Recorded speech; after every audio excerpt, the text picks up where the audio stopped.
C'est dans le nord de la France que nous avons rencontré M. Jules Roucou, qui a passé 40 ans à travailler dans les docks du port de Rouen. Né dans les taudis de la rue des Arpents, il a été livré à lui-même dès l'âge de 13 ans. Cet homme est devenu ivrogne, buvant jusqu'à 5 litres de vin par jour, et bagarreur. Il a fait de la prison. Vivant dans la débauche, il traitait sa femme chrétienne comme esclave qu'il battait jusqu'au sang et attachait avec des chaînes, parfois l'obligeant à coucher dehors, en plein hiver. Ce passé, il n'aime pas l'évoquer aujourd'hui. Lors d'un coma prolongé, il s'est trouvé dans un endroit horrible, ressemblant à l'enfer, et dont il parle avec crainte et émotion.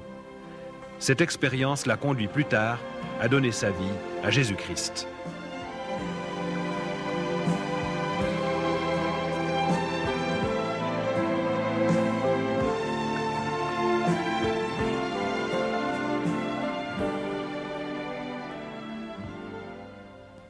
Je suis né à Rouen, d'une famille très pauvre. Dès mon plus jeune âge, il fallait que je trouve de la nourriture pour nourrir mes frères et mes sœurs, ainsi que mes parents. À l'âge de 13 ans, je travaillais sur les ports et docks de Rouen, à tirer des mulets, des fûts de vin, à décharger des bateaux de vin. J'ai commencé à boire à cet âge-là. Par la suite, je suis devenu un voyou. À l'âge de 17 ans, je connaissais les filles de joie. À l'âge de 17 ans et demi, je me suis engagé pour l'armée, dans l'armée française. Quand je suis revenu de l'armée, j'étais plus que méchant. J'étais une crapule, un bagarreur et tout. Une fois mes 27 ans, je me suis marié, j'ai trouvé une épouse. Je me suis marié croyant que ma vie allait changer, mais c'était pareil. J'étais devenu ivrogne, invétéré, je frappais mon épouse. J'ai rendu mon épouse très malheureuse, mes enfants de même. Au début de notre mariage, mon mari m'avait bien caché qu'il buvait, mais je me suis vite aperçue qu'il buvait beaucoup. Et chez nous, c'était la vie d'enfer. Il rentrait le soir, il nous frappait. On couchait même dehors. C'était affreux, enfin. Et puis, il me menaçait toujours de se suicider. Donc, je le croyais pas.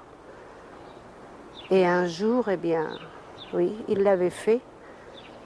Et nous l'avons laissé comme ça, croyant qu'il nous faisait la comédie comme d'habitude.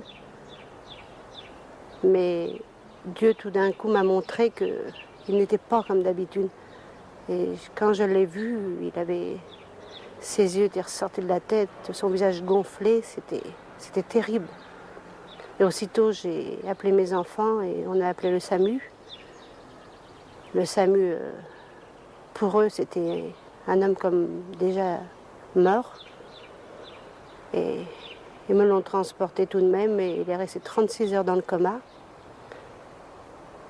Et c'est un peu plus tard, oui, un bon bout de temps plus tard, comme après il est devenu chrétien, bien sûr, qu'il m'a dit qu'il avait vu des choses affreuses pendant son coma. C'était terrible, enfin. Finalement, j'en ai eu marre de cette vie. Ici, dans cette maison, j'ai voulu m'empoisonner, me supprimer. J'ai avalé une poignée de cachets.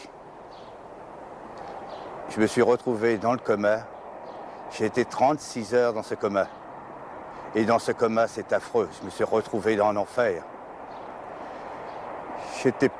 J'étais accroché par des démons. C'est affreux. Dans cet enfer, j'étais attaqué par des personnes. Mais des personnes humaines. Mais le visage était affreux. Les mains étaient affreuses. Qui s'avançaient sur moi, qui me harcelaient. C'est affreux de voir des choses comme ça. Je ne souhaite pas à personne de voir des choses comme ça, dans cet enfer. Ça vous harcèle sans arrêt, vous ne pouvez rien faire. Vous ne pouvez pas reculer, vous ne pouvez pas avancer. Ces gens avancent sur vous. Ils sont affreux. Lorsque je me suis réveillé du coma, je me suis retrouvé dans un hôpital. Et dans cet hôpital, il y avait une Bible. Et cette Bible, je l'ai ouverte, sans savoir pour qui et pourquoi. Je n'ai pas porté attention le jour même, mais le lendemain, j'ai ouvert encore cette Bible. J'ai retourné trouver cette Bible. Et là, j'ai trouvé que vraiment il y avait un Dieu pour nous, les crapules, que ce Dieu était bon. Et qu'aujourd'hui, je peux le remercier si je suis vivant. Parce que c'est lui qui m'a sauvé. Tant qu'à l'être humain, tout le monde me tournait la tête. Et aujourd'hui, avec la grâce de Dieu, je peux lui dire merci. Et que ce témoignage puisse servir à bien des gens qui veulent être sauvés, qui trouvent un sauveur, qui peuvent le trouver en Dieu. Parce qu'il n'y a que lui qui peut sauver une âme perdue.